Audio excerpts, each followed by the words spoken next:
Did you know that in 2019, only 2% of tenants failed to pay their rent on time? And as for landlords, this is not really the situation that they want to be in. But I'll tell you this, in 2020, this year, this number rose up to 20%.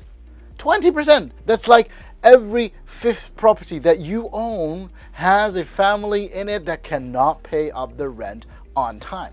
Now, what should you do in such a situation? Well, me and my wife, we've been a landlord for almost a decade right now, and we've created a 4-step process plan every tenant has to go through the moment they get in this situation.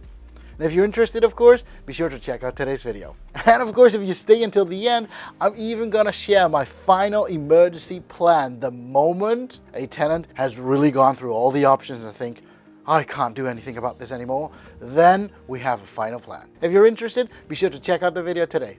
Okay, let's get into it. Hey, what's up you guys? Lukas here from xlwealth.com. Now, great that you joined in today, because in today's video, I want to share with you what you should do when tenants have no money to pay for your rent here in 2020. What should you do then, right? Okay, but before we go into the video, of course, if you haven't subscribed to the channel yet, be sure to hit that subscribe button, because that's the way how we can grow our community. And of course, if you haven't checked out my latest book yet, be sure to click the link down below in the description to get your own copy. It's actually a book about how did I get to the situation to where I am right now, because it's not only about how to invest, but mainly how do I invest to get to the situation where I am today. Okay, let's get into the video. Now, step number 1 in this whole process, what you need to do the moment you start investing in real estate, always have a plan. Now, you might be thinking, Lukas, having a plan might sound very logical, but then again, dude, we're investing in real estate, so it makes sense that we have a plan. Yes, correct, and I get that. But do you also have a plan for emergencies the moment people do not pay up their rent? Now, I'll tell you this, in my risk management, I do not take along like the calculation like, ooh, this tenant is not going to pay up the rent this month. No, we don't have that. But we do have a clause in our agreement. The moment that happens, we do have a plan. We have a certain plan that we take into action the moment it happens. Now, it does happen, and yes, if you own multiple properties, yes, it's very logical that you will find one person who gets in a crappy situation that you might think, oh, I don't really wish this to this person, but he's already in this situation, so we have to deal with it. And this is what you need to do as well. Have a plan. Know what you need to do as a landlord the moment this happens. Yes, you should have something like that. It makes so much sense. And yet, the moment I speak to so many real estate investors, there are so few who really think about this. Now, I'm not saying that they're doing a great or not a great job. I'm just saying you should always have a plan when something, fill in the blank, happens. It could be that, a roof flies off or blows off or drops off. I don't know how you should actually describe that. But situations like those happen. Now, yes, we could say insurance is going to take care of things like a roof. Well, I'll tell you this. It happens. And insurance companies will take care of it, but it's your initiative that you have to take care of. So yes, step number 1 is, of course, have a specific plan. Now, in situation today, I'm gonna describe the actual plan with you, so don't worry. If you don't know what the plan is, and you can just reach out to me and I'll share my plan with you. Now, step number 2 in this situation is emphasize. Now, you might be thinking, Empathize? Really, Lukas? Well, in the end, you gotta see it like this. Tenants are also human. Yeah, right?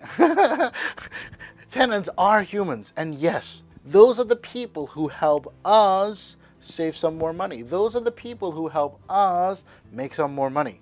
So yeah, you gotta treat them as humans as well. This sounds very logical, you think?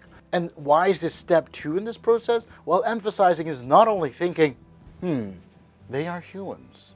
What should I do with them? Well, in the end, you got to see it like this. We're making a profit on these real estate properties that we own. And that's a great thing because we did a great deal. But in the end, we have to deal with other humans. Now, yes, I get it. Sometimes you can put a real estate agent in between as a mediator. But in the end, it's you who have to take care of those families. You're the one who bought the property. You're the one charging them rent. And maybe that's directly, but in the end, or indirectly. But in the end, it's you who takes in all the money. So it's your job to take care of those families. I always say people over profit. Now, making a profit is great. If it's ethically not correct, I'll tell you this, I don't want the money. Because in the end, we're here to help each other out. And if I can, if I can pick a grain alongside, yes, absolutely, I totally get that. I do the same thing as well. But remember, those families who live in your homes should be treated really well. Now, I'm not telling you to bring a birthday cake every time somebody's, celebrating their birthday. But the moment they are in a situation that it's not pleasant to be in, don't be the horrible landlord and say, "Oh, if you cannot pay up the rent, I'll kick you out." You gotta be the actual person saying like, okay, what is the situation? It's those small things that will make these families happier. But the moment you, as a landlord, are interacting with these families, the moment they are in a certain situation, they totally get that you need the rent. Because in the end, it's about you getting the rent as well. Because if you cannot pay up, what happens to the home is, these people will be evicted, but you'll lose your property as well. And these people have to understand this as well. And this is why it's so important to emphasize with their situation as well. Get to know these people. That, in the end, will tell what kind of a family you have and how they will treat your house as well. So yeah, treat them as if you want to be treated as a human as well. And that brings us to step number 3.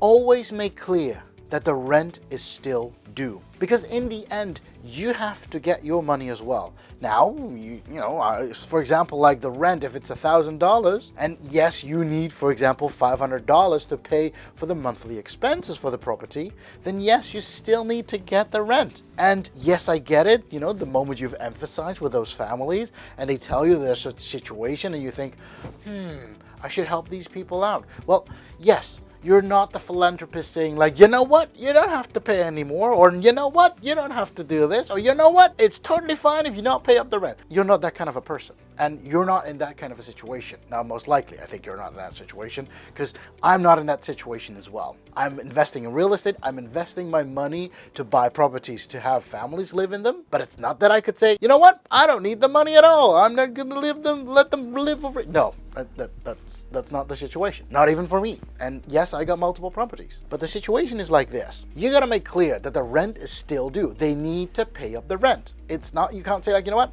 let's just skip this month's rent. You can't do that. So you have to make these families clear that they have to pay the rent. And this is a very important step in a situation, because I know it feels that, you're being the horrible landlord if, you tell them that they still need to pay up, although they've shared their life stories with you. But this step is forgotten so often, just because you think, I build a relationship with my tenants, and not romantically, of course, but it's a sad situation. I get that. But there are loads of sad situations out there. You have to make them clear that they still have to pay up the rent. And this may even be a month late, but it's your job to take care of that. It's your job, because if you don't do it, nobody else is going to do it for you. And these families, well, if they can't pay up, you can't pull the hairs of a bald person when he has no hairs to pull, right? You got the saying. I don't know if is it a saying? I don't know if it's a saying in your country. But you get the idea. If the person has no money, you can't really try and pick more money from him. You can't. So yes, it is important for you to tell your tenants that they still need to pay up the rent. And how to do that next? And that is step number 4.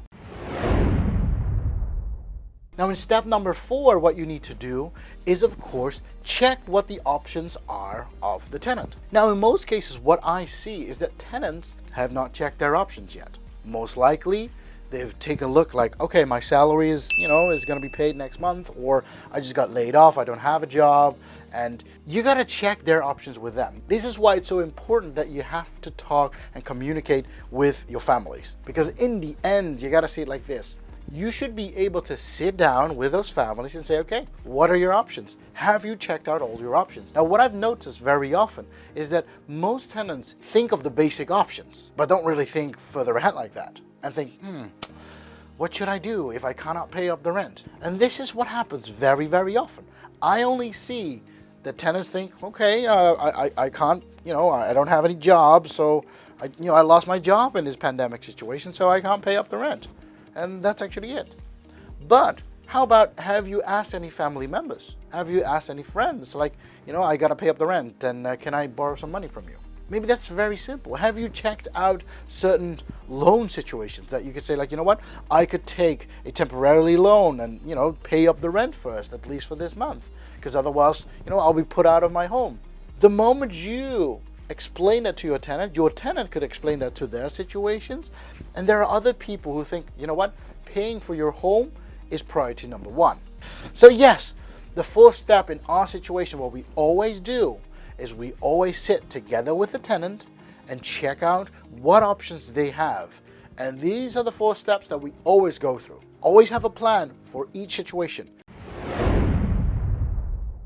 And like I said, if you would stay until the end, I'm going to share with you our final emergency plan. Now, in our situation, we've come across this situation as well, that a tenant was not able to pay on time. Now, not being able to pay up time, it's okay if they cannot pay up time in just a week time, for example. A week is still totally fine. But if a tenant does not pay up after a week, we actually send them a message saying, hey, don't forget that the rent is not in yet.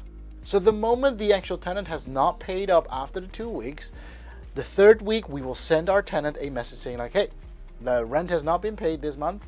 What is the situation? Is there something that we could do? Do we need to contact you? Is there something that we should put into action to make it happen? This is so important. This step is very important. If this actually happens, in the 4th week, we will reach out. We go to the actual family's home after sending messages, of course, that we'll be going over to their homes saying like, okay, what is the actual situation? Now, in most situations, we already know what the situation is. And we know that, for example, somebody's laid off a certain job. They don't have the money for this month because they had a bill to pay.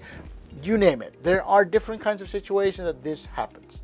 Now, in our final emergency situation, if they've gone through all the 4 steps and they even have checked out all their options saying like, we can't get any money from the government, we can't get any money from our friends, we can't get any money from our family, yeah, we're in kind of a pinch. If this happens, what we always tend to do, this is our final emergency plan. I'll tell you this has happened 2 times in the almost a decade that we've been investing in real estate. And what we tend to do is we discuss with the actual tenant saying like, okay, so what happens? The actual situation is you are not able to pay up this month's rent.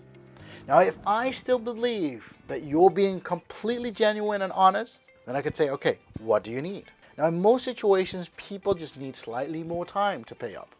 Then what happens is I always make them aware. The step number 3, rent is still due. You still have to pay up the rent. But I always give them this option. And this option has helped out for us in both of the situations that we've had before. Instead of paying this month and instead of paying next month's rent, what you're going to do is I'll give you the option to pay later. Now you might be thinking, pay later? Yes. So this month's rent, you don't have to pay, at least not now. Next month's rent, you don't have to pay, at least not next month. So that means you've got 2 months' time to gather money to pay for the rent. But that doesn't mean that all of a sudden, in 3 months' time, you have to pay for 3 months of rent. You don't have to do that. So these 2 months that you have not paid up, we always spread out over the next coming 10 months after that. So in the next year, you're going to pay up the normal rent each month.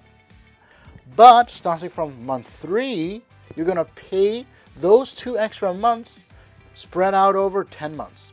And this is what we do. And yes, you might be thinking, yeah, but Lukas, what if these families move out in 1 year time? Well, that's totally fine. They can move out, but their rent was still due. So they will have to pay up earlier to be able to move out.